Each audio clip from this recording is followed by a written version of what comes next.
자활근로와 자활기업의 도표가 있습니다. 이게 마지막 부분이죠. 정리해 볼까요? 자활근로의 4가지, 시장진입형 동그라미 1, 사회서비스형 동그라미 2, 인턴도움형 동그라미 3, 근로유지형 동그라미 4. 자, 여기 넘버링이 되어 있는데 여기에 제가 말씀드린 것만 보세요. 자, 1번 시장진입형의 1번 거기 앞에서 했던 거죠. 30% 밑줄 치고요. 2번 참여 대상자의 차상위자의 동그라미 치면 됩니다. 끝. 그 다음에 사회서비스형 1번 체킹하시고요. 2번 10% 이상 보이시나요? 네, 10% 이상 발생의 밑줄. 자, 됐습니다. 그 다음 인턴도움형, 인턴도움형의 1번에 보면 두 번째 줄 취업이라는 단어 보이시나요? 취업의 동그라미 치면 됩니다. 참여 대상자는 참고하셔도 됩니다.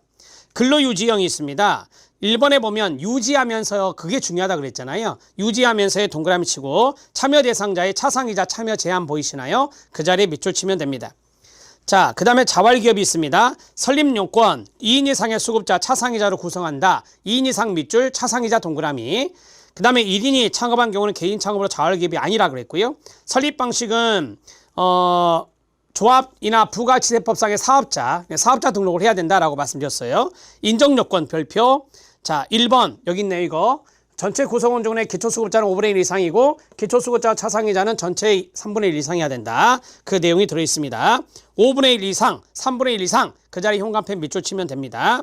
모든 자활기업 참여자에 대해서 노동관계법령의 최저임금 이상 가로 묶어요. 최저임금 이상의 임금 지급이 가능해야 지원을 받습니다. 몇 년간? 2년간. 기본 2년간 지원받는다. 이렇게 말씀드렸죠. 자, 자활 끝냈습니다. 이제 주민 참여 들어갑니다. 주민이 자발적으로 참여하는 것을 주민자치다. 많이 들어보셨죠?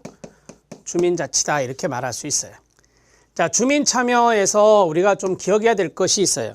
기억해야 될 것은 주민 참여의 단계가 있어요. 아른슈타인.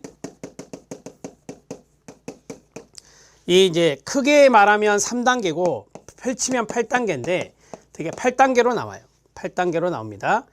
먼저 이거 쓰고 교재 여기까지 쭉 볼 건데 이거는 참고하셔도 돼요. 우리 공무원 시험에서 거의 나온 바가 없지만 그래도 이게 허를 찌르는 문제로 나올 수 있어요. 필기에서. 자, 이거는 외우시면 되는 거니까 제일 처음에가 비참여예요.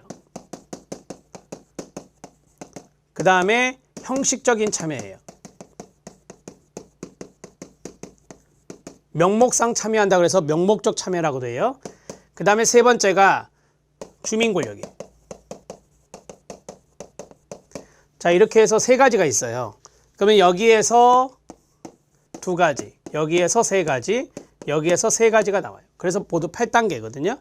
자, 암기하는 방법을 아시면 되는데, 자, 여기가 조치, 여기가 정입니다. 정상회, 여기가 협권통이에요. 이 정도는 여러분들이 외울 수 있겠죠? 여기까지가 중요한 거거든요. 여기까지가. 공무원 시험에 나오지 않았지만 허를 찌르는 문제로 등장할 수 있다. 이렇게 말씀드렸어요. 외운 사람은 풀고 못 외운 사람은 못 풀어요. 주민 권력. 이게 조금 다크호스. 조작과 치료. 풀어드려야 되잖아요. 정보 제공, 상담, 회유. 우리가 회유의 동의어가 유화책을 쓴다 그래서 유화라고도 해요. 그 다음에 협동관계, 권한위임, 주민통제예요. 주민권력 단계에 해당되는 것은 무엇이냐? 그러면 이걸 찾으셔야 돼요. 이걸 쭉 찾으시면 돼요. 여기까지 해서 아른슈타인의 주민참여 8단계 끝냈습니다. 교재 보시죠. 주민참여는 지역사회 주민들이 공식적인 정부의 의사결정 과정에 관여하여 주민들의 욕구를 정책이나 계획에 반영하도록 하는 적극적인 노력이고 주민참여 요소는 다음과 같다. 우리가 주민소환제 이런 거 있잖아요. 주민소환제, 주민발의 이런 것들 다 주민참여 방법들이에요.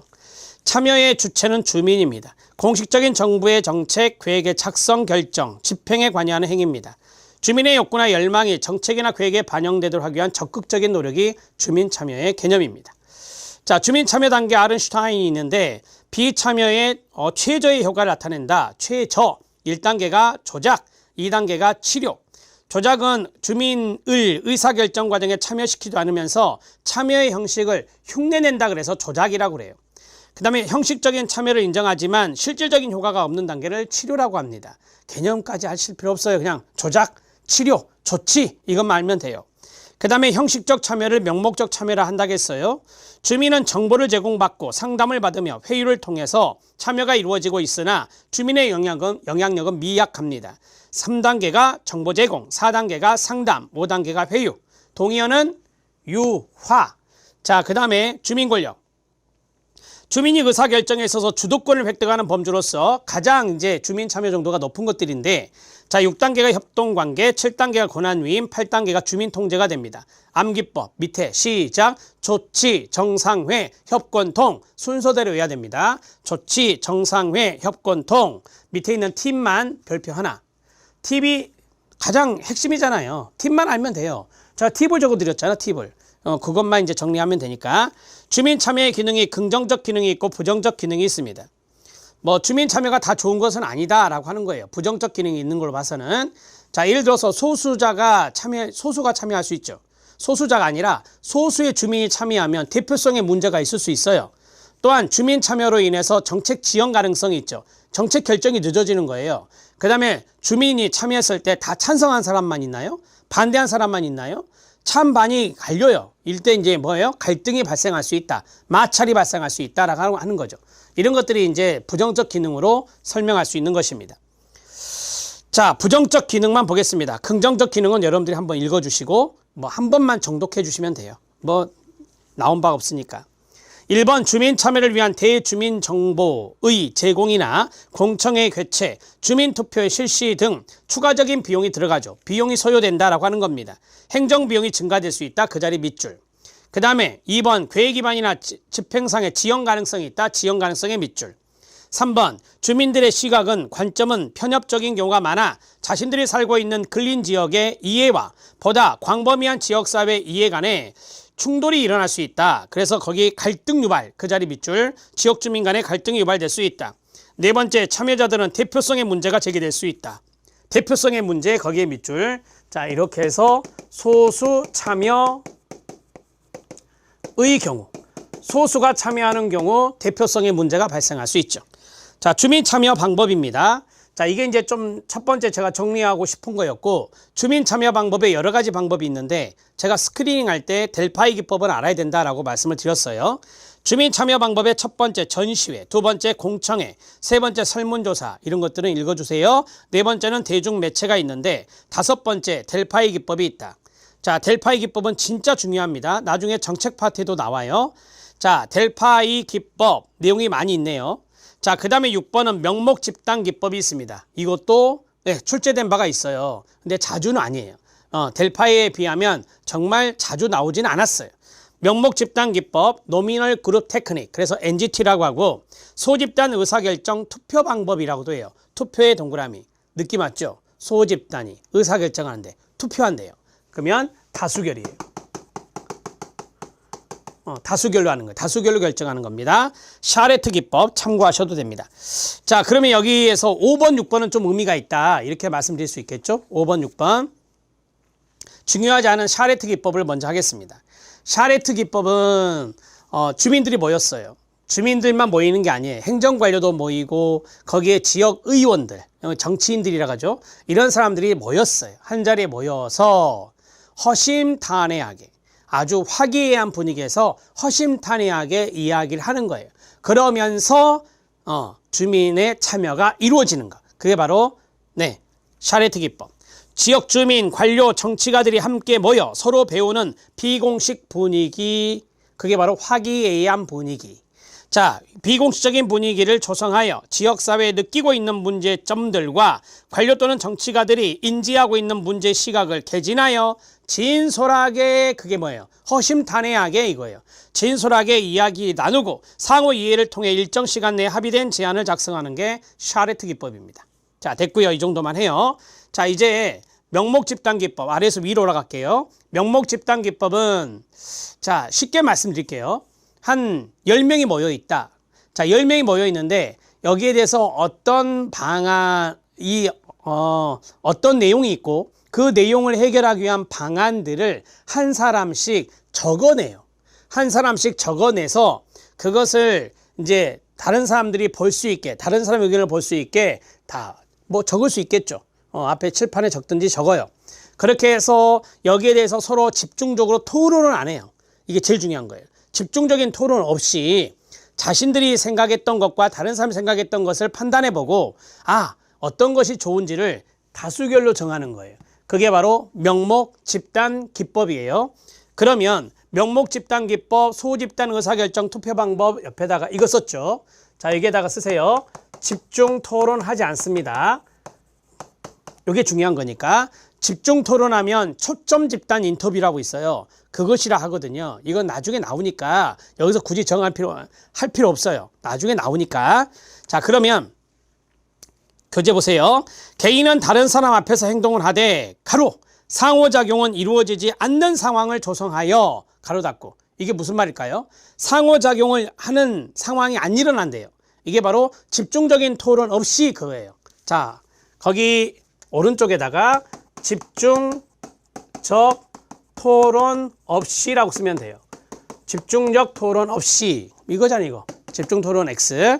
자, 집중적인 토론 없이 해결해야 될 문제에 대해 개별적으로 해결 방안을 나열하고 이를 우선순위, 중요성에 따라 등급화 정리하는 방법이다.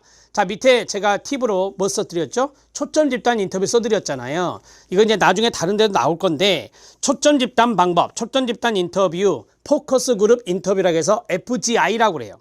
여기서 중요한 것은 두 번째 줄이에요. 집중적인 토론을 한다 이거예요.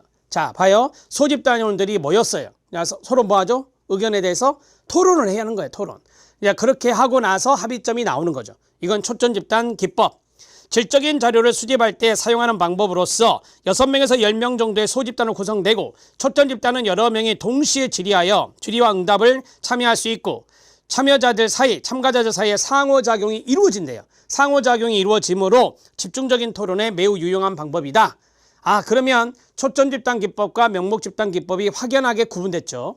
명목 집단 기법은 집중 토론을 하지 않고 어떤 결론이 나오는 거고 초점 집단 인터뷰는 집중 토론을 하고 결론이 나오는 거고 이렇게 정리가 됐습니다. 이제 델파이 기법. 자, 날개에다 쓰세요. 델파이 기법까지 하고 이제 수업을 마무리하는데 자, 델파이 기법은 키워드 들어갑니다. 전문가. 이 전문가들이 한 곳에 모이지 않아요. 우편조사예요. 자, 그리고 우편조사는 누가 이걸 답했는지 모르겠죠. 익명성, 보장. 근데 우리가 우편조사하면 한 번 보내고 받고 끝내는 게 아니라 재차 보내고 또 받고 재차 보내고 또 받아요. 이게 반복. 자, 그 다음에 이 조사자, 우편을 보내는 이 조사자, 연구자 같은 경우는 그것에 대해서 환류를 해줘요. 이 의견이 얼마만큼 나왔습니다 하고 보내주거든요. 통제하면서 컨트롤하면서 피드백, 환류를 해줘요. 그러면서 전문가들의 생각들이 조금씩 바뀌면서 합의점이 나오겠죠. 전문가들의 합의점, 이것들이 도출될 때까지 하는 거예요. 이게 바로 델파이 기법에서 가장 중요한 부분이에요. 자, 그러면 델파이에서 이걸 틀리게 만들 수 있는 것이 뭐가 있을까요? 자, 전문가가 아니라 우리 시험에 일반인으로 나온 적이 있어요. 일반인이 아니고 전문가들이에요. 자, 그 다음에 여기 우편조사잖아요. 우편조사는 그냥 우편을 보내는 거죠. 한 자리에 모여 하면 안 돼요. 전문가들이 한 자리에 모이는 게 아니거든요. 우편으로 하는 것이지. 알았죠? 자, 반복. 주거니 받거니 반복한다 그랬죠. 일회성이 아니에요. 일회성이 아니라 반복하는 거예요. 요 세 가지 정도, 이 세 가지 정도. 이 세 가지 정도를 보시면 됩니다. 델파이 기법에 대해서 말씀드렸고, 교재 봅니다. 현관펜 준비. 다양한 전문가 집단, 전문가 밑줄. 집단의 지식과 능력을 결합하여 정책과 계획의 내용을 반영하기 위해 우편조사 밑줄. 우편조사하여 익명성을 보장하고 익명성 보장의 밑줄. 통제된 피드백 밑줄. 통제된 환류입니다. 통제된 피드백 방식을 활용하는 방법이라 할 수 있으며 문제 확인, 목표와 우선순위 결정 및 대안의 확인 평가에 유용하다. 이게 이제 합의점을 도출하는 거예요. 자, 밑에 기출적용 확인학습에서 델파이 기법에 대해서 좀 더 구체적으로 써드렸어요. 자, 여러분 이 델파이 기법은 주거니 받거니 하니까 뭐예요? 시간이 소요되겠죠. 시간이 소요돼요. 비용도 좀 더 들어가고 그 정도는 단점으로 알고 계십시오. 자, 거기 4번 방가로 4번만 별표 하나. 자, 됐어요. 델파이 기법에서 델파이라는 명칭은 고대 그리스 신화에서 미래를 통찰하고 신탁을 하였다는 아폴로 신전에 있는 애토읍지의 명칭 델피의 신전에서 유래한 것입니다.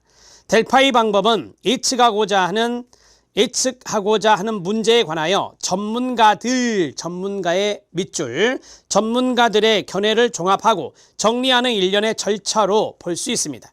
즉 어떤 주제에 대해 전문가들의 합의 밑줄, 전문가들의 합의를 얻어내려고 할 때 적용될 수 있습니다. 전문가들에게 우편의 동그라미, 우편으로 의견이나 정보를 수집한 후 분석한 결과를 다시 응답자들에게 보내 의견을 묻는 방식입니다. 반복의 동그라미, 즉 반복적인 절차를 거치게 됩니다. 장점은 우편으로 하기 때문에 전문가가 자유로운 시간에 자신의 의견을 개진할 수가 있죠. 우편이니까 우편 오면은 자기가 자유로운 시간에 보낼 수 있다라고 하는 거예요. 그게 우편 조사의 장점 아닙니까? 자, 단점은 제가 말씀드렸잖아요. 주거니 받거니 하니까 시간이 소요된다. 그리고 반복하는 동안 응답자의 수가 줄어드는. 그러겠죠.